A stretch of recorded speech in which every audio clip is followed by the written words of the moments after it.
Well guys, welcome back to another video. I thought I'd do this little short video in between videos and revisit the rear setup and basically answer the question on whether I would build my own drawers again in the future or whether I wouldn't. I thought I would just run by a few things that did work and a few things that stuffed up on me or a few things that didn't work. We'll get straight into it. I've only written down a few points, but I'm also trying to do this a little bit off cuff just so I can try and remember it as I go and also to give you like the most honest opinion that I can. Now, hopefully this video won't take too long. I'm not sure, as again, I'm trying to do it off the bloody cuff. But first off, I reckon I want to talk about like my whole aim for building it myself and also for just going back to one single drawer, because I used to have the, I actually cut my drifter drawers in half and stacked them on top of each other so I could get the upright fridge in. But I'll tell you what, that's the best thing I've ever done. I found there's a little bit of like a trend going around, I reckon, in the camping industry that maybe is leaning towards people going back to more of a simple setup, more of a modular setup. That's what I'm going for here, a modular setup. Now, this platform here, the main reason was I just wanted one drawer, and also it forced me to cull a lot of my gear that I absolutely don't use, and also keeps me like constantly culling. There's still things in here that I still don't use, and I'm taking out and replacing it with, you know, and just always tinkering with it. I mean, these things aren't always fully complete, I guess, but the reason I went with the single drawer is to leave that whole area as a storage area. I like my setups quite simple.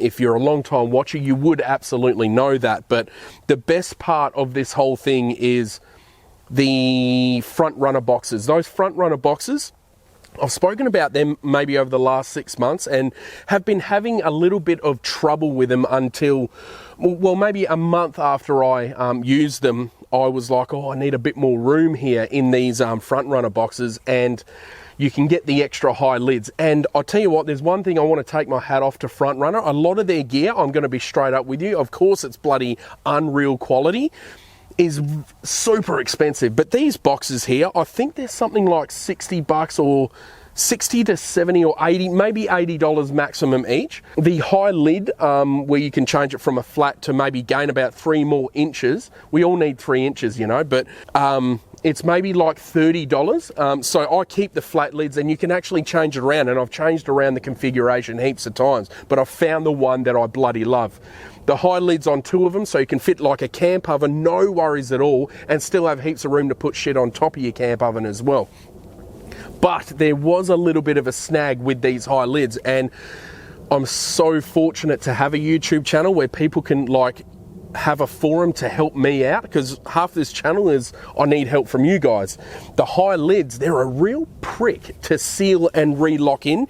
If you go from your flat lid to your high lid, you'll be like, nah, something's wrong here. The plastic's, you know, it's bent or it's bloody distorted. But what you actually have to do, and it was like an actual, like a public, what would you call it? A public statement from Front Runner telling you to put pressure on each corner of the high lid and then put the clip down. And I know someone told me that, brought it to my attention, and it works like a gem. Also, leaving it in the sun for a bit, that helped a lot as well. But apart from that now, absolutely beautiful. Now, the best thing about this setup, sorry to bloody keep going on, so I actually only use 3 of them at the moment. So there'll be 1 here and 2 at the back stacked up. So that allows me another basic platform here where I can put, you know, small cooktops or a bag of firewood. I actually slide my my chainsaw in the side. It fits bloody beautiful. I definitely could not have designed it to fit that way at all. But I thought that I'd struggle a little bit, to be honest with you, with the front runner boxes there loose, because I plan to have tie downs in the past, but I don't need them at all because worked out perfectly again that my camp chair slides right in the side there. I'll show you some footage of how it's all packed up and just how it actually doesn't move around at all. And that's another good thing about the front runner boxes. They stack beautifully. Even the high lids, there's slots in the lids there. I'll throw a bit of footage of that in as well, where it slides in the top and really, really stays sturdy and doesn't jump around and stuff like that, even on the 76 series leaf springs. But another good reason why I'm in love with this setup is that I can take those boxes out. 3 boxes, takes me 2 seconds to whip them out, and then I can throw all my girls in the car, 3 of them, my wife and 2 daughters, throw all the beach gear in here and have a full area for storage for, you know, sandcastle kits, extra chairs, 900 towels for the kids, and just throw it in there and she's all good, and still have that drawer as my my bare essentials. But that's one thing I reckon has made a big difference to this whole setup, are the front runner boxes. Unbloody believable. Well done, front runner. Now, getting on to the other side, the more exciting side, I'm trying not to drag this video out, but I'm also trying to be as honest as I can. Now, so I'll start with the main feature, the Bushman DCX 85. Incredible. I will never go back to a chest freezer unless it's a spare one that I throw in the back for a real long trip. But look, I've done a review on this. I've owned it for nearly a year now.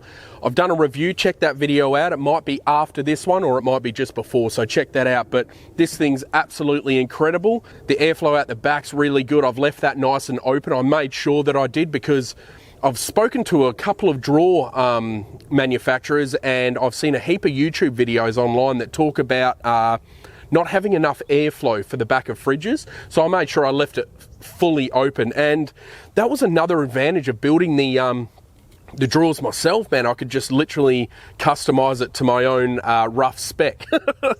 Don't look too close though, 100%, but that's been absolutely unreal. I've got my my EnerDrive battery monitor there, and also the inverter switch over here.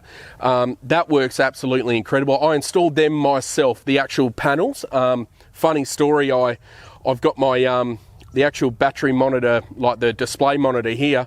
I was cutting the opening for the inverter control over here with a recip saw, and you obviously doing it in a rough bricky way, the way I did it, but I could never do it again in 1,000 lifetimes. I was cutting the opening for it with a recip saw, jumped out and went pow straight on the bloody on the display and cracked it, so I had to order another one. But there was a few little snags or a few things that I sort of, during the build setup, I was sort of like bugger it, I'll put it straight on the actual false floor. What I had actually planned at the start was to have the fridge sitting up that amount, obviously this opening here, and then have another slide out drawer there, another drifter drawer come out, another drifter table come out. And the funny thing is, before I built this, the whole thing was to aim for more table room. I want a lot of like table room because I love my camp cooking.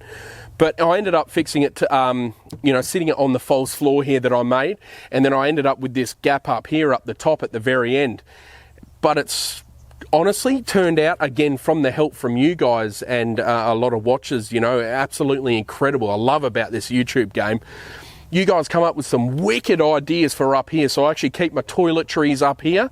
I keep my ratchet straps up there because I'm always using it for firewood. Jerry's up the top, spare swag up the top if someone's traveling with me. And also I've actually run a four plug, what would you call it? Like a plug adapter up here where I can I charge my batteries up here. I charge the UE boom, I power anything. I power the lights for the camp.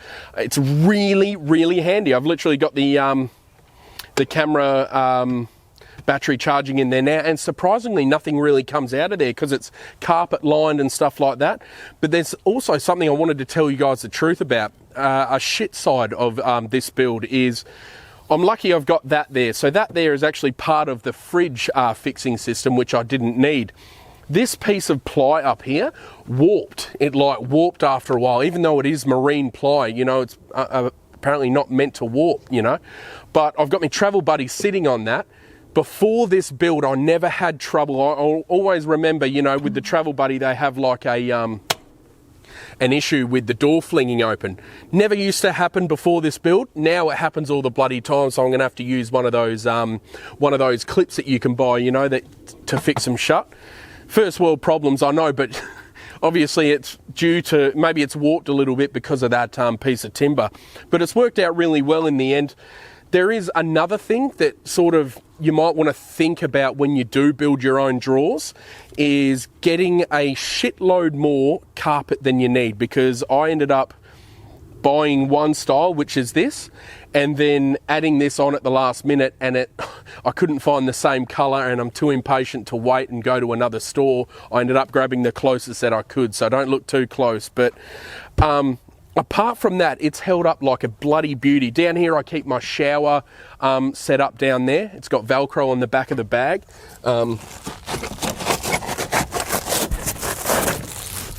Yeah, keep my shower in there, and a Velcro case. Keep my sink down there as well. I've got my my light controls here, which I'll probably end up changing to the front, or getting like a double, you know, where I can control it from here and control it from the front.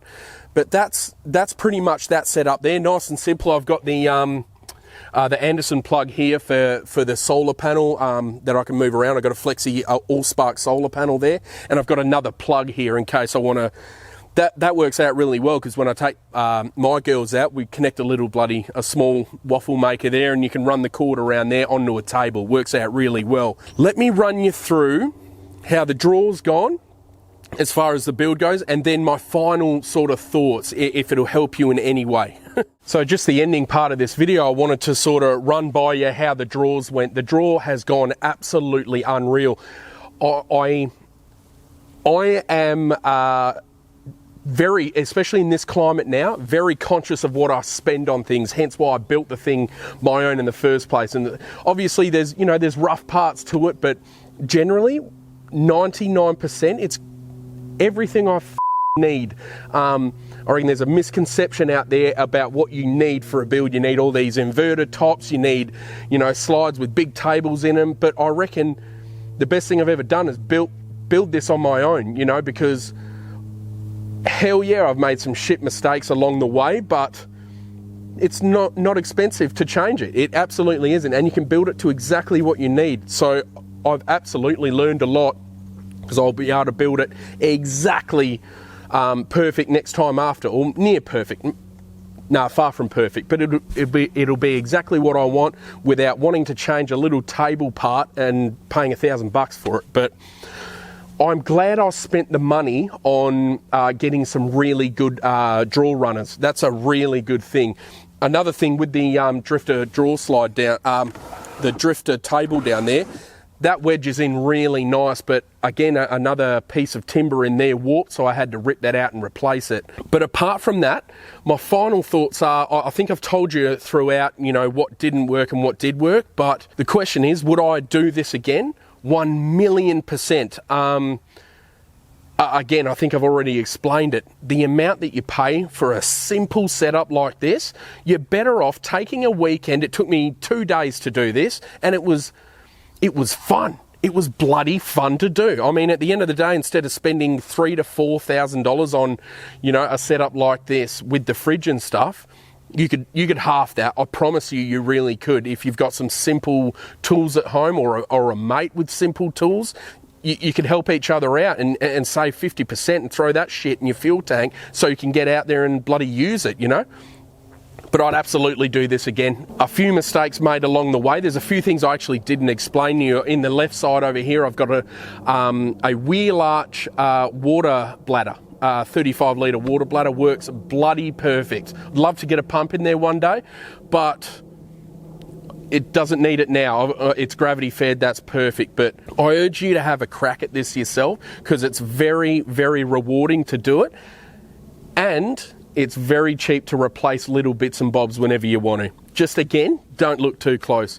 Guys, I hope this helped you in some sort of way, or maybe gave you a bit of an update on how a rough brickie goes after like a good year of having this type of setup. I reckon the best way to go from now on is modular.